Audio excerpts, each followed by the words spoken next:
Neil, welcome to the FIVA stand Thank at you. Le Mans Classics 2023, the 100th anniversary of the event.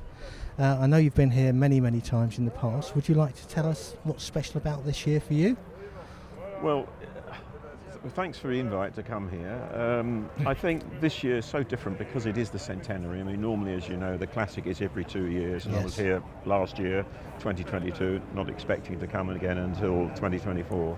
So this one being the centenary is a very special event. I come, as you know, from Brooklands. I've been for 9 years. I've been the chairman of Brooklands members, and we're an organisation of about 7,000 plus people. And they're not all car enthusiasts, but a large proportion of them are. And they're very interested in all forms of older motoring, shall we call it. It doesn't have to be vintage or veteran, classic. It's virtually all types of cars of the pre-modern era. And a lot of our members are here. And in fact, it's quite interesting today. Benjafield's paddock, which is just round the corner from us here, there's 2 Bentleys in there. One's owned by Philip Strickland, my predecessor as chairman, and one's owned by Julian Grimwade, who until recently has been vice chairman of Brookland. So we've got a lot of synergy with Bentley, because of course the Bentley boys and Brooklands are sort of synonymous, aren't they? And you always use in the same breath. And we are basically a museum, not just of cars of aviation, engineering. We've got a lot of the artefacts from the time that Barnes Wallis was working at what is now the museum.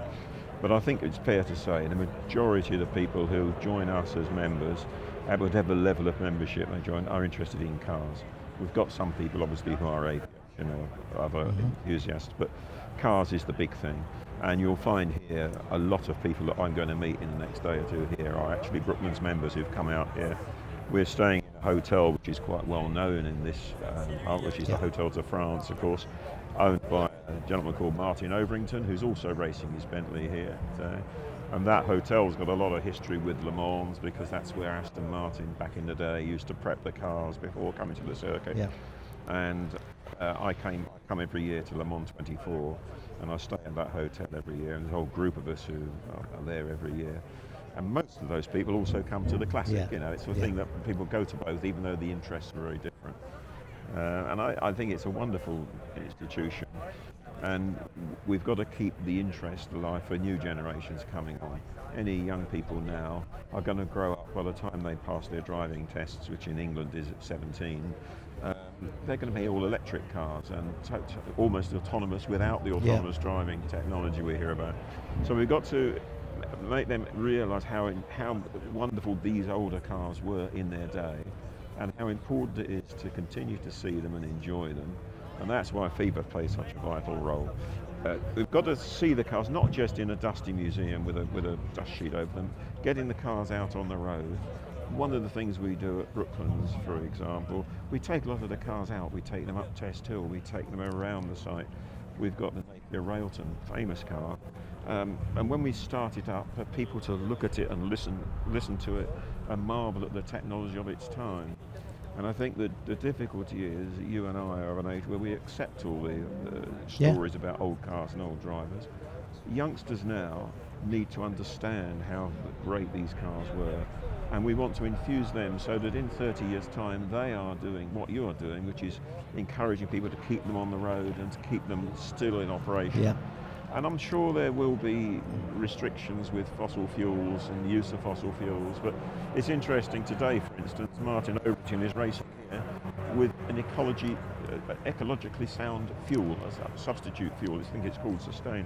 So there are ways in which these older vehicles can still be competitive in events and not damaging the planet. And I think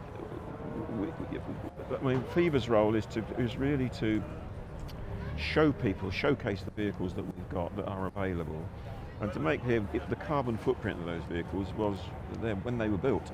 Their carbon footprint now is not too bad, because you're not constantly scrapping an old car and redoing. You know, if you've got a 10-year-old Korean car, when it's 10 years old, it goes to the scrapyard.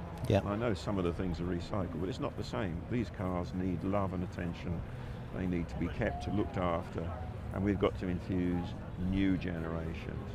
And I've, as you know, I've been at a couple of FIVA events where you get people who come without any understanding of how important it is to keep the cars in a good state where they can be enjoyed by future generations. And I think that's important. It's very important that it's international, because it's not just a British thing. It's a worldwide challenge. It's a worldwide thing. Yeah. And I think it's one of those things that it's good that we understand what went on before, and it's good that we can appreciate it. But we also have to be realistic and say, actually, they are not suitable, many of those. If you wouldn't start to manufacture a car like this now, you wouldn't do that, because we've got different concerns now about the environment and safety. The world's moved on. Yes. And it's interesting. I came out in a 40-year-old Porsche yesterday, and when we came away from the docks, I'd forgotten to put my seatbelt on. The reason I hadn't put my seatbelt on, even though it's fitted with them, because it didn't go bip, bip, bip and tell me to put them on. And we now accept that it's quite normal for a car to tell you to put your seatbelt on and not to let you drive it, and if you haven't done it. And you have to go in a car like this and say, well, they didn't have that then, they didn't know then what we know now. And you have to make due regard and allowances for that. Neil, we were talking about keeping the old cars on the road, which is exactly what FIVA's all about. Yeah. The car on my right, which we'll take some pictures of later on, this Roland Pilane, was actually 100 years old, and one of these took part in the original Le Mans 24 hours. Yeah, it's amazing, isn't it? And it looks like new.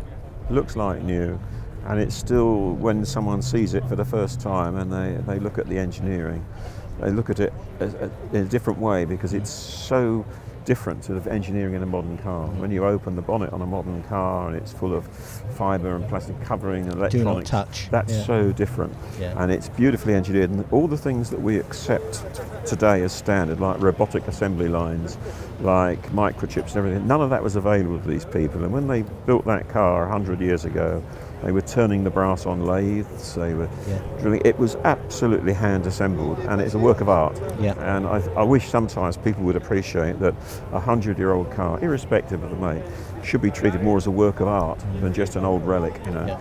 And I just think it's important that, as far as is possible, they're used and they're moved around, rather than just static in a display. One of the words we use in FIVA is mobile heritage. Yeah, definitely. You think of a castle or a bridge or something like that. This is heritage as well. But it moves. So anyway, you look at the cars in some museums. I mean, they're wonderful cars. I mean, the Laumann in The Hague has got the most magnificent collection of cars. And what's really good is they let those go out, and they go to it so people can see them in real life, rather than just under floodlights in a museum. And it's so important. It's the full experience of the sound and the engine. And to be honest, also the exhaust.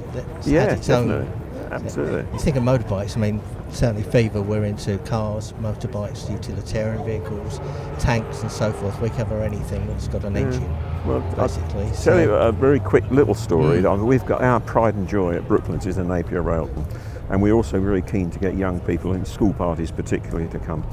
Now, going back when I was a little boy, if I came to Brooklands and they'd had the Napier Railton at the time and they started it, I would be in shock and awe. Fantastic, here's this 24 litre, whatever it is, petrol engine, vroom, smoke, noise and everything. When you see school parties now, the children stand a fair way back from the car. When they start it up, some of the questions the children ask, you understand, is about how much smoke does that make, how much petrol does that use, all that noise, and they have ear defenders on everything. I understand that, and I'm not critical of it, but we've got to recognise that we have a lot of work to do to persuade people that these cars are worth preserving and using in a way that is safe and environmentally sensible. And you wouldn't use the Napier Railton to commute up and down the M1 motorway for a bit. But to take it and for people to experience it, as we do at Goodwood, is marvellous experience. It's great. And I just feel a lot of the role of places like Brooklands and FIVA and everything else is not just preserving what you call mobile heritage, but is bringing younger people in, so that younger people are appreciative of that heritage, and they are more likely to sustain it when we're long gone. And I think it's also worth mentioning what Brooklands is doing in the UK with the Federation to skills training, so that we can keep the skills in the younger generations. And the feedback from all the courses and all the students I've spoken to has been fantastic. They're really encouraged by what they do, and seeing the level of detail that they have to go into, it's impressive, very impressive. So we're doing what we can. It's good. can I say thank you all very right. much for giving up your time No, for it's the lovely. interview. Pleased to do it. It's a worthwhile cause. I mean, I always think that FIVA, it's not as widely known as it should be. No.